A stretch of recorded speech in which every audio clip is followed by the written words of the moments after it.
Cricket বিশ্বে 360 degree শব্দটি বলতেই চোখের সামনে ভেসে ওঠে দক্ষিণ আফ্রিকান কিংবদন্তি এবি ডিভিলিয়ার্সের নাম। উইকেটের চারপাশ দিয়ে উদ্ভাবনী শটে বোলারদের নাজেহাল করার সেই জাদুকরী শিল্প এখন দেখা যাচ্ছে বাংলাদেশের শামীম হোসেন পাটোয়ারির ব্যাটেই।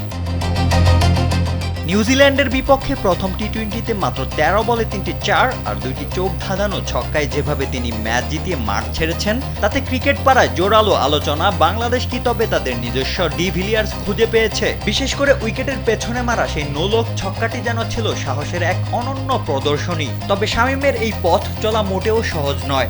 এদেশের ক্রিকেট ভক্তদের আবেগ যেন তলোয়ার সমেত।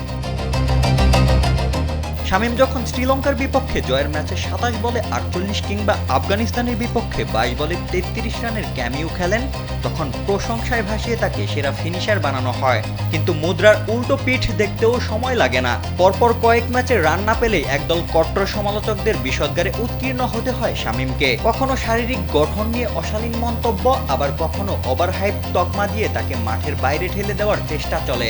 শামীমের সাম্প্রতিক এই ইনিংসটি যেন সেই সব সমালোচকদের মুখে এক কুলুপ এঁটে দিয়েছে। শামীমের এই বিশেষ সামর্থ্য নিয়ে খোদ সতীর্থরাও এখন মুগ্ধ।